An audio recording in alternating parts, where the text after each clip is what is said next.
કમી થયા છે ખોટી વાંધાજીઓના આધારે આધાર રજૂ કરનારે પોતાના આધાર પુરાવા આપ્યા વગર આધાર જે આપી તેમ તમારા નામ કઈ કરવાની જે પ્રોસેસ ચાલે છે એના અનુસંધાનમાં અમે સિદ્ધપુર વિધાનસભા 19ના કથિત કમી મતદારો આપણે સાહેબ આવેદનપત્ર આપીએ છીએ.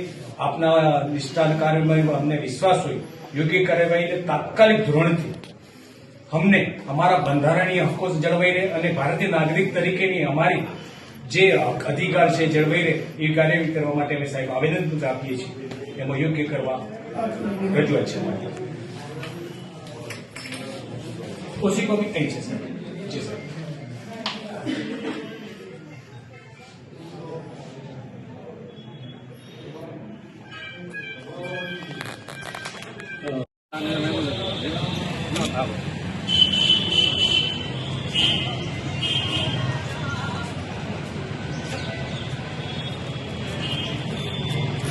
कई बाइक जाएगी नहीं है क्या? आगे सेट बाजू चला बाइक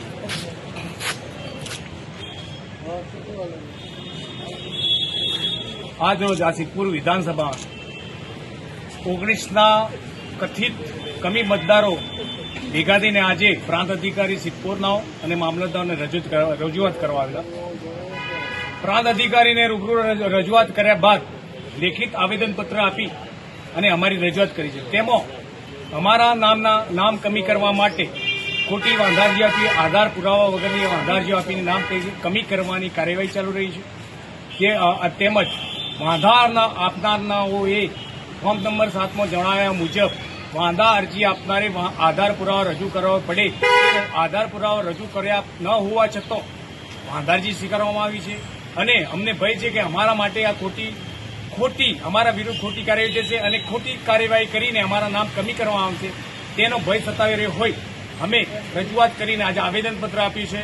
એમાં અમે તમામ સિદ્ધપુર વિધાનસભાના 19 મતદારો કથિત કમી મતદારો સાથે છીએ અને એમાં યોગ્ય કાર્ય અમે રજૂઆત કરેલી છે. અને અમારે ખાસ રજૂઆત એ કે સરકારી કર્મચારીઓ અને વકીલ મિત્રો અને બીજા નિવૃત્ત સરકારી કર્મચારીઓના પણ નામ કમી કરવામાં આવે છે.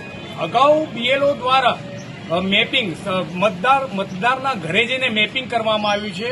તેમ છતાં પ્રથમ યાદીમાં નામ હોવા છતાં આખરી યાદીમાં ખોટી વાંધી મેળવી ખોટી કાર્યવાહી કરી અને અમારા નામ કમી કરવાની જે કાર્યવાહી થાય છે એનો સખત વિરોધ છે અને એનો અમે લેખિત રજૂઆત કરી છે.